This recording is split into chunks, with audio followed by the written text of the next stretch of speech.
Bueno, las posturas sobre China de tanto de Harris como de Walz se conocen un poco sucintamente, no al detalle. Y bueno, los republicanos tienen la crítica de que es un poco blanda hacia China. Eh, Podemos decir que los dos, tanto Kamala Harris como Walz, abogan por los derechos humanos en China, están pendientes de toda esa situación que pasa en el país y tratan de hacer lo posible para revertirla. Pero bueno, en lo que es el aspecto económico, comercial y un poco más la amenaza que representa China para Estados Unidos, las críticas que reciben es que son un poco blandos. Sin embargo, bueno, hay una presentación que me gustaría que adentremos un poco, que es sobre esta fuerza dentro del gobierno de Estados Unidos, de la Cámara de Representantes, que es el Comité Selecto sobre el PSC. Recordemos que este comité se formó durante la administración Biden, en enero del 2023, y el objetivo del Comité Selecto sobre el Partido Comunista Chino es que está comprometido en trabajar sobre una base bipartidista, eso es importante también, se llegó a un consenso entre los dos partidos, para llegar a un consenso sobre la amenaza que representa el Partido Comunista Chino y desarrollar un plan de acción para defender al pueblo estadounidense, su economía y sus valores. Y eso es bueno que lo resalten. Esto está sacado directamente de la página del Comité Selecto sobre el PSC, que lo que buscan es tanto proteger la economía como los valores de Estados Unidos. Ninguna de las dos cosas puede prescindir de la otra. Así que es muy importante que defiendan eso. El nombre formal de este comité es Comité Selecto sobre la Competencia Estratégica entre Estados Unidos y el Partido Comunista Chino. Y fijémonos que dice competencia estratégica. Y ahí nos damos una idea de cómo este comité ve a China. Lo ve como una competencia, creo que es algo de lo que hablamos recientemente, y no lo ve como una amenaza. Es decir, ese cambio de visión, verlo de una forma o de otra, permite planes de acciones distintos, ¿sí? Al verlo como una competencia, lo que se puede hacer va por un camino y al verlo como una amenaza puede ir en otro camino. Pueden ser totalmente distintos. La función de este comité es investigar esta relación y hacer recomendaciones en política exterior, proponer proyectos de ley, redactar informes y más, ¿sí? Este comité tiene un amplio alcance dentro de sus funciones. Anita, si querés seguir. Muy bien, dentro de las recomendaciones políticas, avancemos. Vamos a ver nosotros algunos ejemplos de lo que cae dentro de cada categoría y de cada función de este comité, ¿sí? Pero si cada uno de ustedes quiere profundizar más en este tema, puede entrar tanto en Epoch Times para ver artículos independientes, o si no, puede ingresar también en la página principal de este comité y ver hasta dónde llega. Pero vuelvo a recordar, se formó durante la administración Biden, es un comité bipartidista, pero bueno, se formó también con el predominio de los republicanos en la Cámara de Representantes. Fue una crítica también que recibió al principio, que los demócratas pensaban que iba a ser más partidista este comité, pero bueno, bajo la promesa de que no iba a ser así, el comité fue aceptado y votado por una mayoría de representantes, tanto republicanos como demócratas. Muy bien, una de esas recomendaciones que hacen es restablecer, esto es importante, restablecer, prevenir y construir. Es decir, replantear las condiciones de la relación económica entre Estados Unidos y China. Cómo están fundadas esas relaciones ya un poco no sirve para la era actual de cómo funciona China en el mundo y de qué papel está jugando China y de qué papel juega Estados Unidos. Así que lo que propone este comité es replantear esas relaciones. También prevenir el flujo de capital y tecnología estadounidense que alimenta la modernización militar y las violaciones de los derechos humanos de la República Popular China. Y después construir un liderazgo tecnológico y crear capacidad de recuperación económica colectiva en concertación con los aliados. Eso también es algo muy importante, que Estados Unidos pueda establecer alianzas alrededor del mundo. Hay una zona ahora muy conflictiva en el mundo donde China quiere avanzar y avanzar, que es el Indo-Pacífico. Hay la región Indo-Pacífica, el mar del sur de China, que es toda esa región que comprende a países como Taiwán, Filipinas, muchos países donde China quiere avanzar y reclamar ese territorio, reclamar toda esa zona marítima. Bueno, China teme mucho que Estados Unidos forme alianza con una variedad de países y que China de alguna forma quede acorralada o disuadida para seguir avanzando. Entonces ahí también se produce una competencia entre China y Estados Unidos por ver quién forma más alianzas con esos países. En cuanto a Taiwán, que forma parte de esa zona Indo-Pacífica, este comité hace 10 recomendaciones políticas para preservar la paz y la estabilidad en el estrecho de Taiwán. Ese estrecho de Taiwán es como una línea limítrofe entre China continental y Taiwán.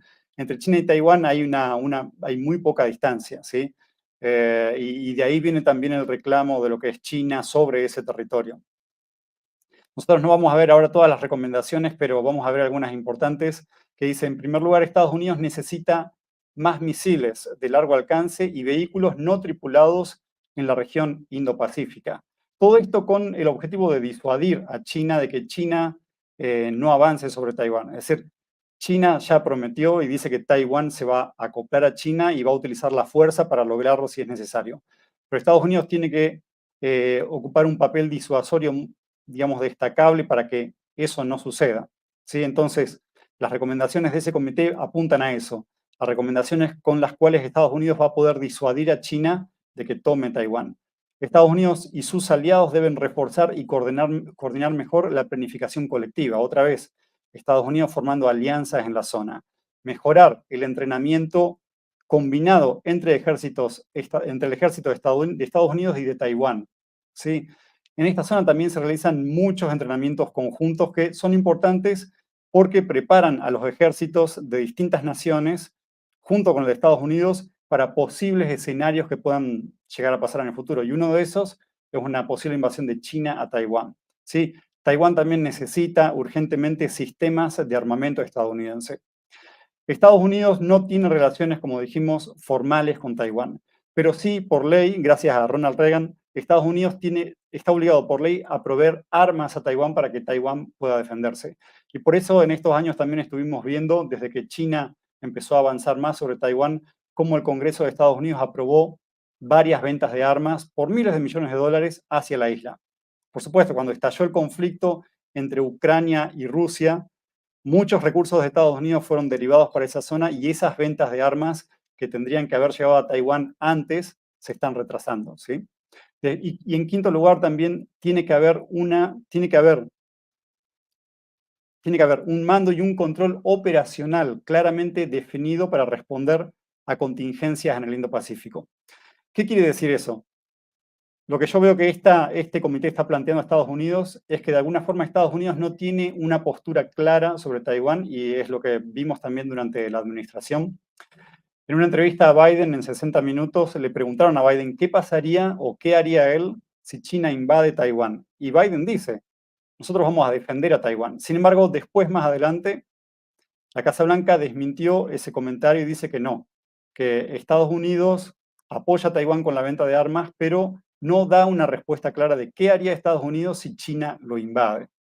Entonces, bueno, es un poco una de las críticas que recibe esta administración y es una sugerencia que hace este comité que está diciendo, no, la postura de Estados Unidos tiene que ser más definida con tal de disuadir a China, porque si Estados Unidos, que juega un papel tan importante en el mundo, no tiene una postura definida sobre ese tema, China va a avanzar hasta donde pueda, ¿sí? Es un poco lo que está pasando en el Indo-Pacífico ahora con Filipinas. China de alguna forma está probando hasta dónde Estados Unidos le permite avanzar. Pero sigamos. Ahora hay unas recomendaciones políticas también que hace el comité en relación a lo que es el genocidio uigur que pasa en China, que estuvimos hablando también en estos días. En primer lugar, reconoce la existencia de este genocidio, llama a otros países a actuar. De alguna forma dice que Estados Unidos es líder en esta denuncia a las violaciones a los derechos humanos que ocurren en China, pero que otros países también tendrían que jugar un papel más importante en denunciar lo que está pasando dentro de China. En tercer lugar, también resalta las cadenas de suministro contaminadas con el trabajo esclavo. Muchos productos que entran desde China hacia Estados Unidos son productos que efectivamente vienen de mano de obra forzada y son productos, por lógica, más baratos y que a los estadounidenses tienen, digamos, más facilidad para comprarlos. Pero esas cadenas de suministro están contaminadas con trabajo forzado, ¿sí? En cuarto lugar, la represión a los uigures está muchas veces ayudada por intercambio tecnológico con empresas o inversiones estadounidenses. Hay muchos casos donde empresas chinas cotizan en las bolsas de Estados Unidos y cuando hay grupos de inversión de Estados Unidos que compran acciones de estas empresas, de alguna forma están ayudando indirectamente a que estas empresas tecnológicas produzcan, digamos, más materiales o más tecnología que después el régimen chino utiliza para esa persecución. Hablemos de cámaras de vigilancia, hablamos de todo tipo de productos tecnológicos, ¿sí? Entonces eso también hay que tenerlo en cuenta y el comité lo sabe. Y en quinto lugar, los uigures que logran escapar de la represión en China siguen sufriendo persecución en otros países.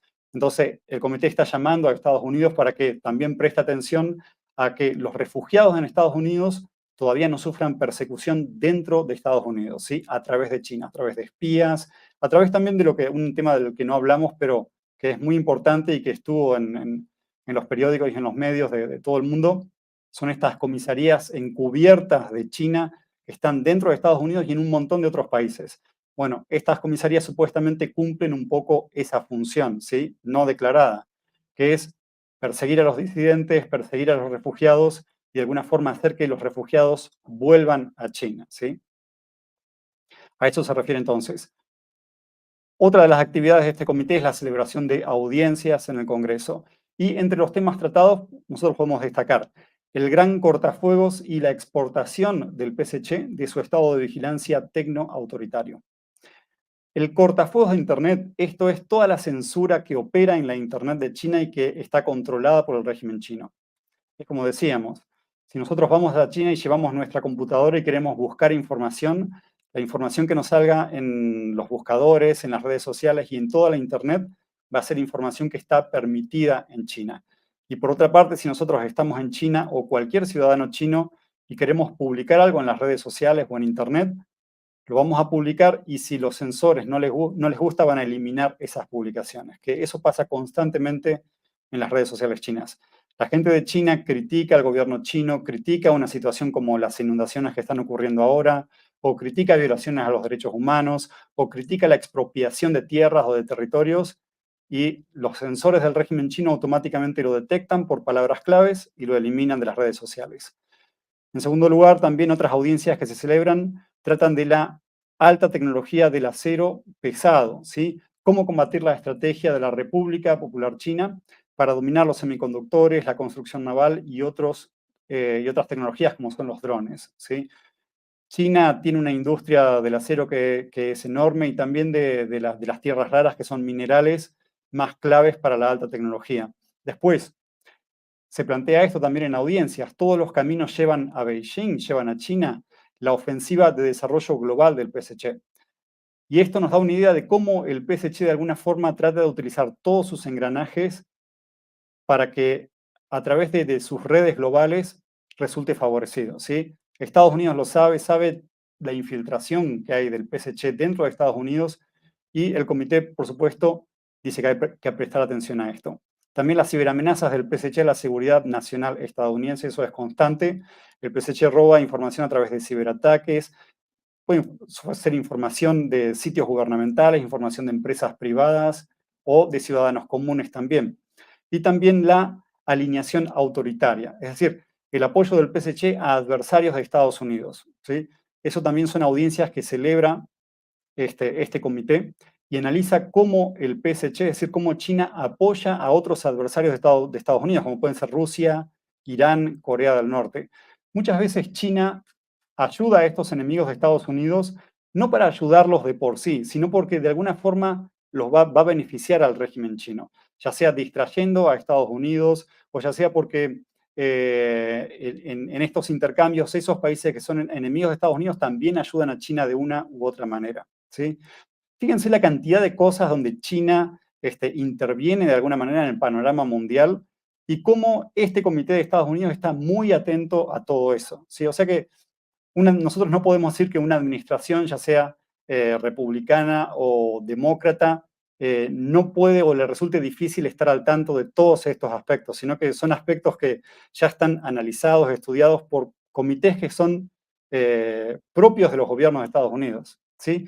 Otras cosas que hace el comité también es participar de reuniones de negocios, brindando información y asesoramiento justamente por este riesgo de que las empresas cuando quieren ingresar al mercado chino o cuando empresas quieren formar asociaciones con empresas de China, corren muchos riesgos de compartir información, de que les roben información. Y también participa de delegaciones de viajes, como muchos viajes que se realizan a a Taiwán y de foros de discusión. Todas estas actividades que realizan los comités son importantes porque ayudan a que ya sea empresas o gobiernos u otros países conozcan cómo China se maneja en el mundo y qué amenazas pueden venir de China. Sigamos, Anita. También realiza, por supuesto, investigaciones e informes en los que podemos mencionar investigación sobre una empresa tecnológica, por ejemplo, en Georgia, por su asociación con una universidad china vinculada al ejército que figura en la lista negra. Acá nos damos una idea también de cómo a China le interesa la educación, sí, a través de las universidades. En este caso es una universidad china, pero cómo una universidad china puede formar una asociación con una empresa de Estados Unidos y a través de eso intercambiar información que en última instancia termina beneficiando al ejército chino, porque muchos vínculos entre las universidades de China se establecen con el mismo ejército chino. Entonces, por ahí, desarrollos de tecnología civil terminan, como tienen un doble uso, en el ejército chino. Entonces, hay empresas de Estados Unidos que sin saber pueden estar beneficiando al ejército chino, o hay empresas que también, sabiendo eso, igual deciden hacer vínculos con universidades de China o con otras empresas de China, y tiene que estar el gobierno de Estados Unidos ahí para terminar esos vínculos, ¿no es cierto? Imponer multas, imponer sanciones o incluir a empresas chinas, sí, que están vinculadas con el ejército en listas negras, como para decir no comercien o no hagan vínculos con estas empresas porque se corre el riesgo de que el ejército chino se beneficie a expensas nuestras, ¿sí? En otro caso también investigación sobre instituciones financieras estadounidenses que canalizaron miles de millones hacia empresas de la República Popular China que alimentan de nuevo al ejército, a su estado de vigilancia y al genocidio uigur del PSC. Es como decíamos hace un ratito, cómo todas estas inversiones de Estados Unidos pueden beneficiar al ejército chino, al PSC y a genocidios o a violaciones a los derechos humanos sin saberlo. También realizaron investigaciones sobre el papel del PSC en la crisis del fentanilo. Eso es algo que preocupa mucho a Estados Unidos, cómo el PSC participa de esta droga mortífera que llega hacia Estados Unidos. Se sabe que el PSC es el PSC o China, de ahí surgen los principales precursores del fentanilo, es decir, los ingredientes con los que se fabrica la droga. Esos ingredientes generalmente van mayoritariamente a México. En México se compacta esa droga, se le da forma de pastillas o de comprimidos y se ingresa a través de la frontera sur a Estados Unidos. Lo que pasa es que es una droga muy mortífera, es muy letal, con muy, muy pequeñas dosis eh, pueden quitar vidas de los estadounidenses. Y también lo dijimos, y esto es muy importante, esas drogas como llegan camufladas, muchas personas las compran como si fuesen remedios y las consumen y mueren por sobredosis sin saber que estaban consumiendo esa droga. Pasa mucho con los jóvenes en Estados Unidos. Y también se realizan, otro ejemplo, son investigaciones sobre empresas de capital de riesgo estadounidense que invirtieron miles de millones en compañías chinas. Y vamos ahí por lo mismo. ¿Sí? Empresas que deciden invertir en China para obtener un dinero que a lo mejor no pueden obtener en otros países, deciden volcarlo en China, pero bueno, tiene ese lado de que terminen ayudando al ejército chino y al PSC. Sigamos, Anita. También redacta cartas este comité, cartas que van dirigidas directamente a funcionarios, agencias o a instituciones de Estados Unidos. Y acá tenemos un ejemplo de una carta que dirigieron a Blinken, que es el secretario de Estado, y a Yellen, que es la secretaria de Comercio de Estados Unidos, para que sancionen a funcionarios de Hong Kong por abusos contra los derechos humanos. Como saben, Hong Kong era una colonia británica que en el 97 Hong Kong hizo el traspaso y se la dio a China con una condición, que durante años China respete como cierta autonomía y libertades dentro de Hong Kong, ¿sí? Entonces China, bueno, dijo, sí, lo vamos a hacer, hizo la promesa, y Hong Kong funciona con un sistema que se llama un país, dos sistemas. Es decir, Hong Kong es parte de China, pero iba a utilizar un sistema político, económico y social distinto al de China continental. Pero ¿qué pasó? Una vez que Hong Kong formó parte de China, China, por supuesto, el régimen chino fue avanzando de a poco sobre las libertades de Hong Kong, sobre los derechos de sus ciudadanos, hasta que, bueno, empezaron a avanzar muy de golpe. Tenemos el caso, por ejemplo, en 2014, cuando China hizo la propuesta de que, a ver, El dirigente máximo de Hong Kong se llama jefe ejecutivo. En ese año, en 2014, China dijo, bueno, nosotros desde China vamos a preseleccionar a los candidatos para, para que ocupen ese cargo de jefe ejecutivo. Por supuesto, a los ciudadanos de Hong Kong eso no les gustó nada y ahí empezaron a saltar un montón de protestas. Una de ellas es la protesta de los paraguas amarillos, que bueno, muchos de nosotros la conocerán. Era característica por los paraguas amarillos que la población salía a la calle. Hay muchas anécdotas sobre eso. Los paraguas amarillos se utilizaban también para que el régimen chino, a través de todo ese sistema tecnocrático que tiene con las cámaras de vigilancia, no les permita reconocer a los protestantes. También utilizaban máscaras, mascarillas y todo tipo de pañuelos o cosas en la cara para que China no identifique. Estábamos hablando del comité selecto sobre el PSC, de la Cámara de Representantes y algunas actividades a las que está abocado. Y decíamos que las cartas que escribe directamente a funcionarios, agencias o instituciones de Estados Unidos. Tenemos el caso de una carta escrita a Blinken y a Yellen para que sancionen a funcionarios de Hong Kong por abusos contra los derechos humanos. Estamos contando un poco de la situación de Hong Kong y cómo cuando pasó a manos de China y China comenzó a avanzar sobre las libertades de esta ciudad, los hongkoneses empezaron a manifestarse. Por supuesto, ninguna manifestación es agradable al PSC porque involucra lo que es el control de las personas. El PSC tiene que controlarlo todo, no puede haber ninguna desviación a sus políticas y a sus intereses. Y por supuesto, cuando esto empezó a pasar en Hong Kong, primero porque China, como decíamos, eh, tenía la idea o propuso primero preseleccionar al jefe, a los jefes o los candidatos a jefe ejecutivo de la ciudad.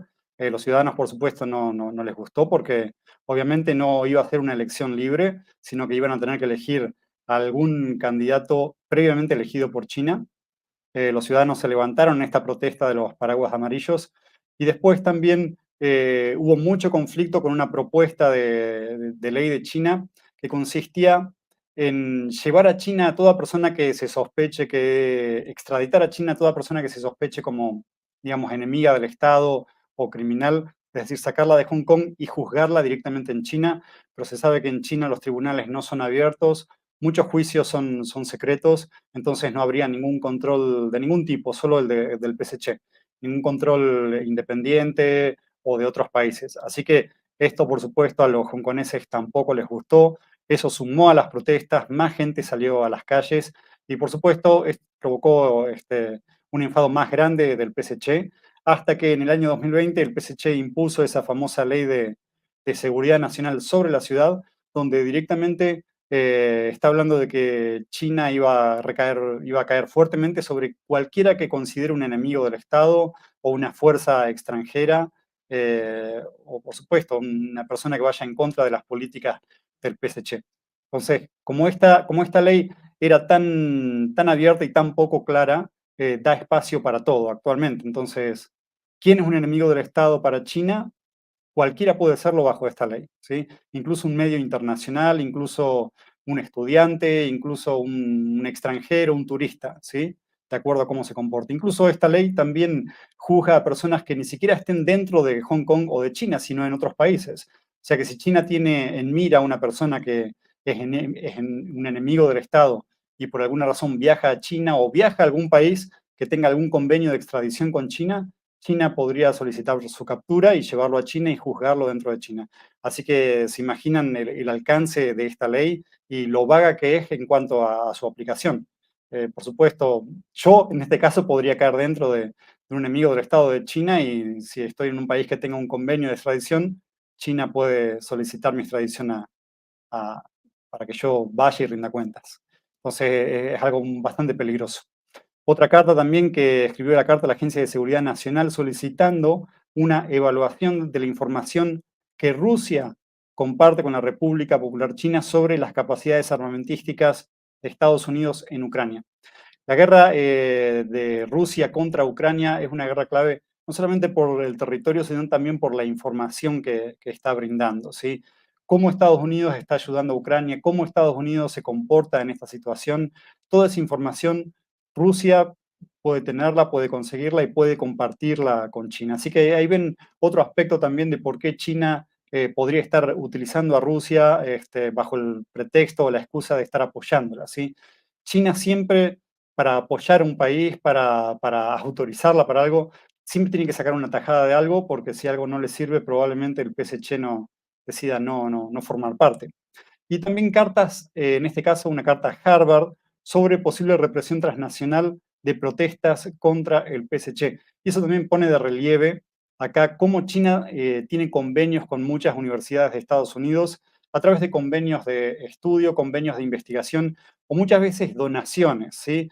Que muchas universidades durante mucho tiempo no las declaraban a Estados Unidos, pero son importantes a la hora de considerar cómo estas universidades de alguna forma están comprometidas con China y cómo comparten información importante con China. Tenemos investigaciones biológicas, tecnológicas, investigaciones humanitarias, etcétera, que al estar China involucrada, ese conocimiento también va directamente a China. Sigamos. Proyectos de ley. Este comité también propone proyectos de ley, entre los cuales podemos encontrar la Ley de Investigación y Desarrollo Tecnológico de Semiconductores, los semiconductores acá también en un papel principal, Ley de Agencia Mundial Antidopaje, esto también se resalta en los Juegos Olímpicos. Muchos atletas de China dan positivo en estas pruebas de antidopaje y China tiene un montón de excusas para ello. Una de las últimas excusas que dio para unos atletas de natación fue que en realidad no estaban consumiendo ninguna sustancia, sino que dieron positivo por esteroides que tenía carne importada que consumían, creo que de Australia en este caso. Así que se imaginan, ¿no? Hace falta un control también en esa área que tiene que ver con China. También ley de protección de la industria y el trabajo estadounidense frente a los delitos comerciales internacionales. Por supuesto, toda la industria estadounidense, todas las empresas estadounidenses necesitan una protección de su gobierno ante todos estos tratos injustos y manipulaciones del PSC y de comercio desleal, y también una ley de transparencia de riesgos de la República Popular China. Es decir, se necesita conocer con claridad cuáles son los riesgos que se corren al hacer tratos con China, ya sea un gobierno, ya sea una empresa, ya sean individuos que viajan también a China, ¿sí? Son todas cosas que hay que tener en cuenta. Pero con esto nosotros nos podemos dar una idea de que el gobierno de Estados Unidos con este comité y en general los representantes de Estados Unidos elegidos por el pueblo sí saben la amenaza que representa China, tienen todos estos instrumentos informativos, también instrumentos de recomendaciones. La información está disponible. Depende de cómo las administraciones de Estados Unidos, ya sean republicanos o demócratas, la utilizan o no la utilizan, pero la información está.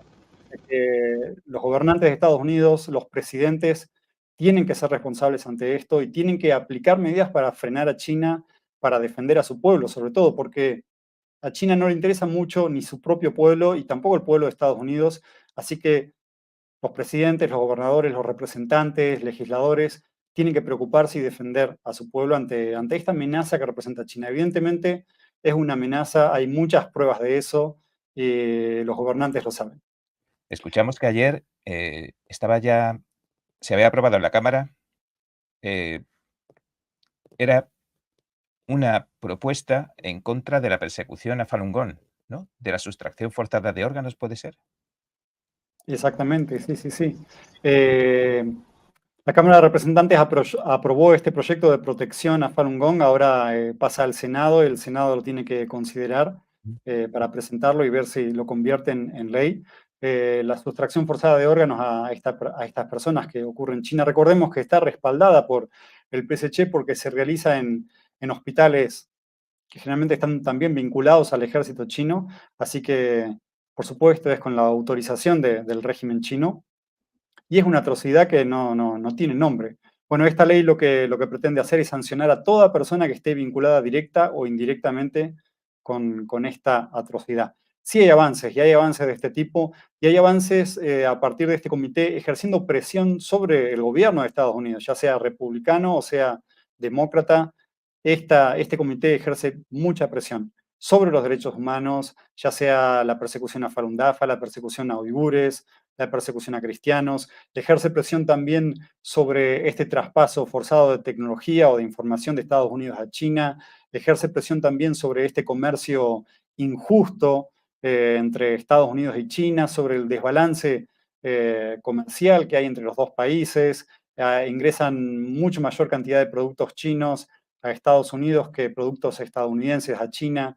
Hay también presión sobre esta escasez de mano de obra que se genera en Estados Unidos debido a que en China los productos son más baratos, entonces hay una fuga también de mano de obra. También hay, esto no lo dijimos hasta ahora, hay fuga de intelectuales de Estados Unidos a China. China también está detrás de personas que son capacitadas en Estados Unidos, ya sea profesores, sean investigadores, doctores, cualquier persona que pueda hacer algo bien, a China le interesa y trata de llevársela para su lado a través de convenios de investigación, a través de tratos fructíferos. Pasa también con el ejército de Estados Unidos.